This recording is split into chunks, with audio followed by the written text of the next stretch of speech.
나오잖아. 그치? 대화 원리가 두 개로 나뉘어요. 첫 번째 보면 공손성의 원리 있죠?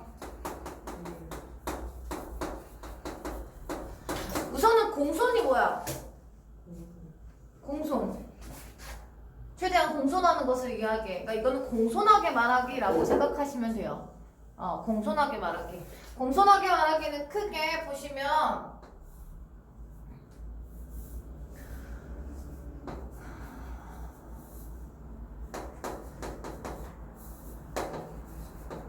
화자에 관한 것과 청자에 관한 거 있다고 생각하시면 돼요. 화자에 관한 것과 청자에 관한 거. 이해되시죠? 먼저 이익과 부담.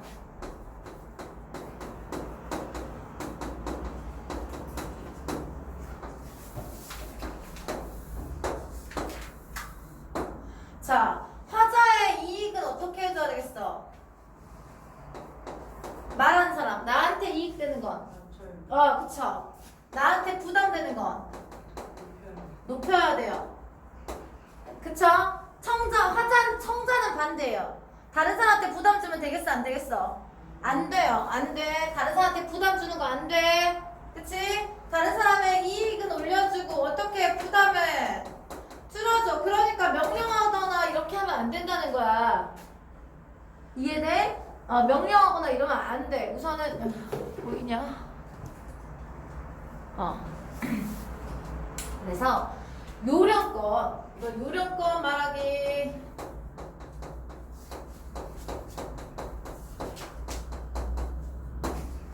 야, 너 이거 해? 이렇게 얘기하면 상대방이 부담되겠잖아. 혹시 지금 어떻게 시간 되니? 이렇게 물어보고 나서 이런 사정 때문에 그런데 이렇게 해줄 수 있어? 라고 상대방의 의견을 물어봐야 돼. 그래야 상대방이 부담이 좀 줄 거 아니야. 선택할 수 있는 걸 만들어줘야 되니까.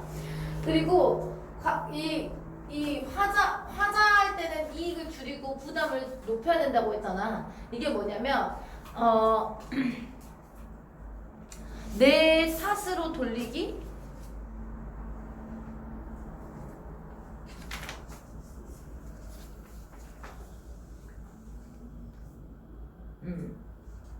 내 탓으로 돌리기야. 내 탓으로 돌리기. 자기 탓으로 돌리기라고 생각하면 돼. 이걸 받아들여. 최대한 내 탓이야. 관용해. 다른 사람 포용해. 그쵸? 이걸 관용의 경륜이라고 해.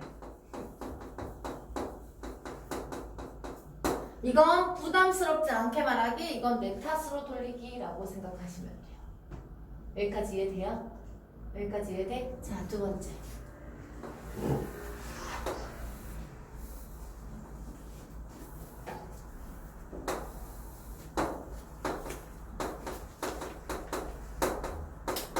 칭찬과 비방. 자신의 칭찬은 어떻게 해야 돼?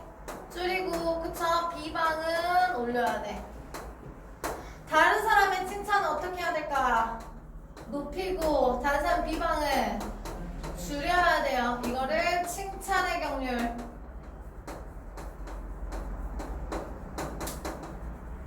상대방을 최대한 칭찬을 해줘야 된다는 거야. 그러니까 칭찬을 먼저 하고 바꿔야 될 점은 나중에 조심스럽게 이야기해야 된다는 뜻이고, 그 다음에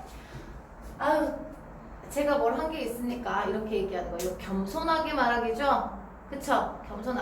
제가 한 게 아니고요. 여러분 덕분입니다. 예전에 황정민이 저는 차려진 밥상에 밥숟가락 하나 꽂았을 뿐이라고 이렇게 얘기하는 건데 겸손하게 말하기죠. 겸양의 경륜이에요. 이해됐어 여러분?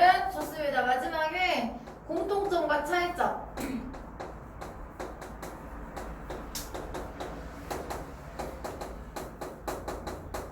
상대방과의 공통점은 어떻게 해야 될까? 높이고. 됐어 여러분? 차이점은 어떻게 해야 돼?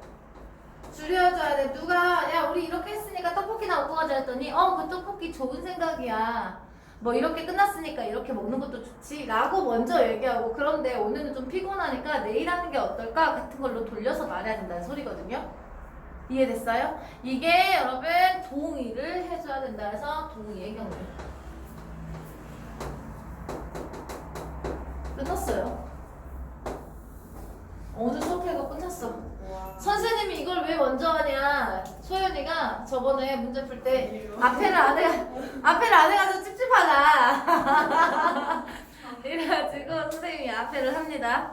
자, 다음의 원리를 보시면 순서 교대 원리가 있으니까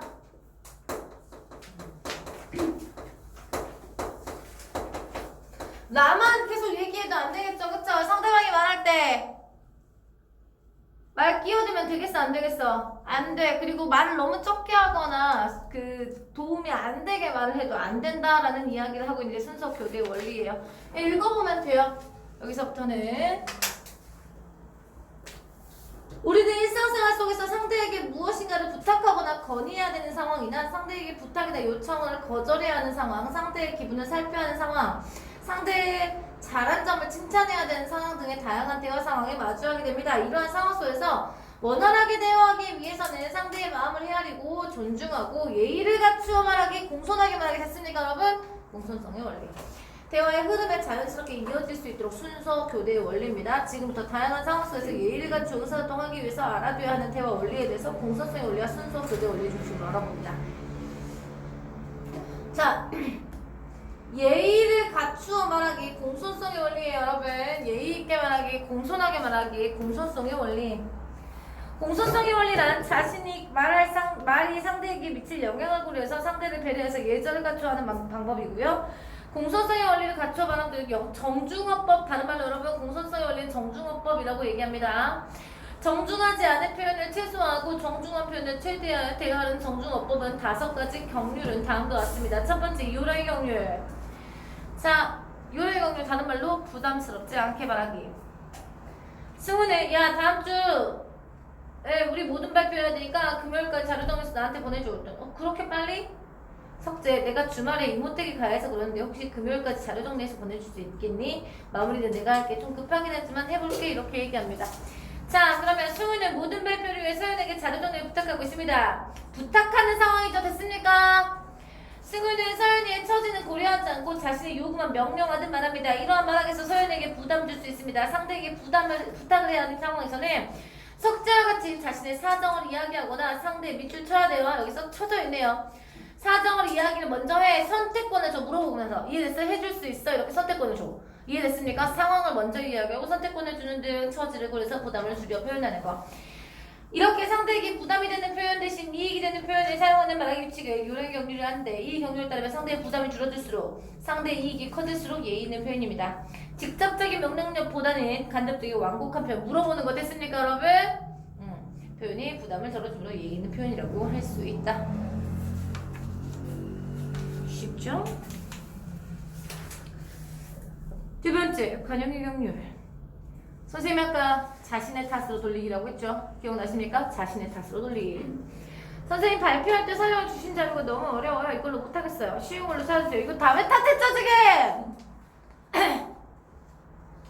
제가 선생님 발표할 때 사용하러 주신 자료가 제가 잘 이해하지 못해서 그러는데 혹시 조금 쉬운 자료 찾을 수 있을까요? 라고 얘기했을 때 선생님 다시 한번 읽어보겠니? 그래도 어렵다면 다른 자료 찾아볼게. 이렇게 얘기해. 서연이 발표 준비하는 과정 선생님에게 건의하고, 자, 무슨 상황이다, 여러분? 건의하는 상황이다. 여기까지 이해됐어요? 건의하는 상황이야. 그런데 그 과정에서 서연은 선생님께 찾아주신 자료가 너무 어렵다면 선생님 탓하는 것처럼 들려. 이러한 말하기는 선생님 불쾌한 감정을 불러일으킬 수 있어서 상대에 건의해야 하는 상황에서는 상대방 배려해서 문제의 원인을 자신의 탓으로 돌려 표현하는 것이 좋습니다. 이렇게 자신의 이익을 최소화하고 부담을 최대화하는 말하기 규칙을 관용의 경률이라고 하고요. 이 경률에 따르면 자신의 부담이 커질수록 자신의 이익이 줄어들수록 예의 있는 표현이 됩니다. 됐습니까? 다음, 칭찬. 상대방을 칭찬해. 승우, 야, 어제 발표 연습 그렇게 많이 했는데 오늘 발표가 그게 뭐니? 왜 이렇게 떨어? 무슨 말 하는지 하나도 모르겠더라. 너는 무슨 말을 그렇게 하니? 내 발표가 어때서? 내가 했으면 안 떨었을 것 같아? 라고 이야기하죠. 석재가 어제 발표 연습을 많이 해서 그런지 오늘 발표 정말 잘하더라. 이해가 잘 됐어. 조금 떠는 것 같긴 했는데 너였으니까 그나마 그 정도만 떨었을 거야. 고마워 석재야. 많이 떨었는데 내가 그렇게 말해주니까 한결 마음이 놓인다. 승우는 서연이 떨면서 발표한 것에 대해 잘못을 지적하고 비방하고 있습니다. 그에 반해 석재는 지혜가 잘한 점 먼저 칭찬한 후에 개선이 필요한 부분을 완곡하게 말해서 지혜가 불쾌감을 이해됐습니까, 여러분? 칭찬 먼저 한 후에 개선이 필요한 점을 완곡하게 말해야 합니다. 이렇게 석자처럼 상대의 비방을 취소하고 칭찬을 최대하는 말하기 방식을 칭찬의 격률이라고요. 이 격률 때문에 상대를 비방하는 것, 칭찬의 상황에서 칭찬하지 않는 것은 예의를 갖추지 못한 표현입니다. 근데 이거 여러분 진심이 담기지 않은 칭찬이 있을 수 있을 거 아니에요. 잘한다. 이런 경우엔 상대의 기분을 상하게 할 수 있으니까 조심해야 된다. 됐습니까? 너무 쉽죠? 다행. 겸행형률 자신을 낮추어 말하기. 서연아 발표자를 정말 잘 만들었었구나. 그런데 내용도 그래서 내용도 잘 된 것 같아. 당연하죠. 제가 뭐 못하는 거 보셨어요? 다음 발표 자료도 기대하세요. 근데 지혜는 아니에요. 부족한 게 많았는데 친구들이 도와줘서 잘 만들 수 있었어요. 좋게 봐주셔서 고맙습니다. 서연은 선생님의 칭찬을 당연하게 받아들여서 이며 다음에도 잘해낼 것이라고 자관심을 드러내고 있습니다. 지혜는 선생님 칭찬을 자신을 낮추면서 겸손하게 말하고 있습니다. 자신에 대한 칭찬은 최소화하고 비방은 최대화하는 말하기 규칙을 겸양히 격률해야 하는데 우리말에서 별 말씀을요 아직 부족합니다 같은 상대방을 칭찬을 부정하고 자신을 낮추어 말하는 표현이 이해해야 합니다. 그러나 너무 지나치게 부정하거나 자신을 비하하는 것은 바람직하지 않으니까 일정한 수준으로 해야 한다. 동의의 격률. 서연이가 얘들아 우리 발표 끝난 기념으로 다 같이 피자 사 먹고 가자. 그동안 힘들었잖아. 난 싫어. 어제 발표 준비라 피곤한데 무슨 피자. 집에 가서 쉴래. 이렇게 얘기했고요. 석재는 좋은 생각이야. 여러분 먼저 동의부터 해주죠. 좋은 생각이야. 발표 준비하면서 조금 하고 싶은 말이 많았을 텐데 근데 다만 오늘 좀 피곤하니까 내일 가는 건 어떨까? 라고서 완곡적으로 얘기하죠. 승우는 발표가 끝난 기념으로 뒷표를 하자는 서연의 제안을 거절. 그런데 승우는 먼저 서연과 의견이 일치하지 않음을 직접적으로 드러낸 다음 자신의 생각을 말하고 있고 이러한 표현은 여러 사람이 함께 대화를 나눈 상황에서 서연을 무한하게 할 수 있고 서연에게 불쾌감을 줄 수 있어서 따라서 서로 다른 의견이 다를 때는 석재와 같이 먼저 상대방의 제안에 공감을 표현하고 제안이 긍정적인 효과에 대해 언급하고 일체감을 높인 다음에 자신의 생각을 이야기합니다. 다만 같은 표현이나 완충적인 표현은 어떨까 물어보는 테스트니까 여러분 그래서 완곡하게 얘기해야 됩니다. 선택권을 부여하는 의문물 상황에서 상대방의 감정에 상하지 않게 부드럽게 이야기하는 게 필요하다까지. 이건 거절하는 상황이었어 여러분. 이해되시죠? 자, 사길. 이렇게 석재처럼 상대 자신의 의견을 최소화하고 일치를 최대화하는 말하기를 동의의 격률이 하는데 이 격률이 상대의 의견을 무조건 동조하는 것은 아닙니다. 만약 대화 초반부터 상대의 의견이 자신과 다름을 직접적으로 드러낸다면 상대의 기분이 상할 수도 있고 문제를 원만하게 해결할 수 있는 대화 분위기를 해칠 수 있어서 상대의 의견 내에 중에 공감할 수 있는 부분에 대해서는 공감을 표현하고 순차적으로 다음에 다른 의견 됐습니까 여러분? 다른 의견이 있는 경우에 그 부분을 이야기하는 것이 바람직하다. 두 번째, 순서 교대 원리, 자연스러운 흐름으로 대화 나누기. 대화라는 건 긴 시간 혼자 말하는 연설과는 달리 대화 참여자에 서로 말을 주고받으면서 이야기하는 것입니다. 따라서 대화를 원활하게 전개하기 위해서 순서를 적절히 교대해가면서 말을 주고받아야 합니다. 순서 교대의 원리에 유의할 필요가 있죠. 나 지난 주말에 강화도 다녔잖아. 고인돌 엄청 크고 고인돌 선사시대의 무덤이라고 얘기해. 혼자 동안 10분 동안 말을 해. 순간 10분째 자기 놀러 갔다 온 얘기만 하네. 언제 끝나? 나 왜 석재야 내 생각은 어떠니? 말이 없어. 석재야 같이 얘기해주면 좋겠어. 우린 네 생각도 궁금해. 승우가 이번 학기 소풍 어디로 가면 좋을까? 응 나는 유나가 말을 꺼냈어. 하회마을 어때? 끊어버렸어. 지혜가 우리 학교 매점에서 떡볶이 팔면 좋겠어. 맞아 간단히 먹기 좋잖아. 근데 오늘 국어 교재 과제 정말 많지 않아? 갑자기 주제와 맞지 않은 걸 꺼내. 이거 다 틀렸어. 먼저 자신만 너무 얘기하면 안 돼. 두 번째 너무 말을 안 해도 안 돼. 세 번째 다른 사람 말 끊으면 안 돼.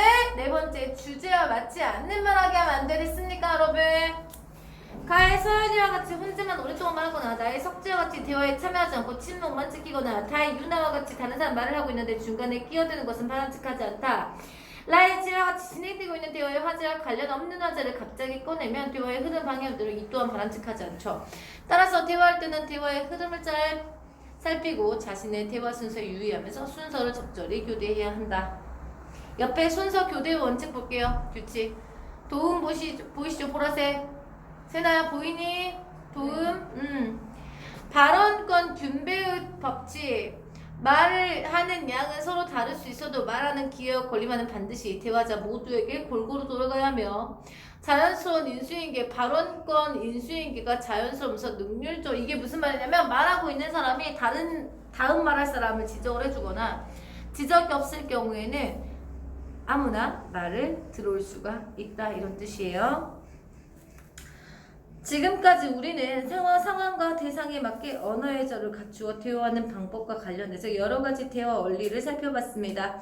이와 같은 원리의 핵심은 예의므로 부탁, 건의, 거절, 사과, 칭찬 등의 다양한 상황에서 이러한 대화 원리를 적절히 사용해서 정중하고 공손하게 표현한다면 완곡하고 차분하게 대화할 수 있을 것이다 그랬는데 여기도 마찬가지로 국어의 힘이 중요하겠죠. 다음 페이지 98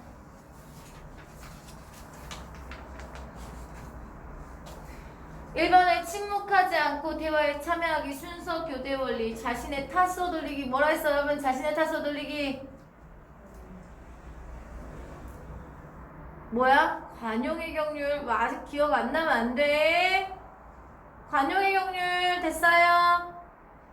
상대를 칭찬하며 말하기 찬동의 경률 됐습니까? 칭찬의 경률 다른 화제의 흐름 방해하지 않기 순서 교대 원리 자신을 낮추어서 말하기 겸양의 경률 상대 의견에 동의하며 말하기 여러분 동의의 경률이 되겠죠. 혼자만 오랫동안 말하지 않기 순서 교대 원리 상대가 부담스럽지 않게 말하기 요령의 경률 상대 말하는 중간에 끼어들지 않기 순서 교대의 원리입니다. 됐습니까? 강호 다 모였으니 축제 때 우리 동아리에서 할 사회 시화전 주제를 정해보자. 선배가 동아리 회장이시니까 선배가 내는 의견은 뭐야? 선배가 내는 의견으로 할게요. 상대방한테 뭐 주고 있어? 부담을 주고 있어요. 이거 뭐 어겼어 여러분? 요령의 경륜을 어겼어요. 됐어요? 내 의견으로 함께하는 시화전인데 다양한 의견을 들어보고 가장 좋은 주제로 정하는 게 더 좋지 않을까? 사랑을 주제로 하면 어때요? 시인들도 사랑에 대한 내용 많이 쓰잖아요. 새별이가 말도 안 돼. 나는 싫어. 뭐 어겼어 지금? 동의의 경륜을 어겼어요. 시인들이 사랑에 대한 시를 많이 썼다고 해서 우리도 그렇게 해야 하는 건 아니잖아요. 그리고 남녀간의 사랑에 대한 시는 너무 흔해. 윤석이 내 생각은 어때? 윤석이는 사랑이라는 주제는 좋은 것 같아요. 시인들이 사랑이라는 주제로 시를 많이 썼다는 것은 그만큼 할 얘기가 많이 있다는 것일 수도 있으니까요. 다만 새별 선배의 말처럼 남녀간의 사랑에 대한 시는 많으니까 가족이나 인류의, 모성애, 조국애 등의 다양한 사랑의 모습에 대해 써보는 게 어떨까요? 좋은 생각이야. 나는 미처 생각하지 못했는데 그렇게 윤석이는 생각이 참 깊은 것 같아. 윤석이가 뭐 이 정도 가지고 그래요. 이거 기본이죠. 뭐하고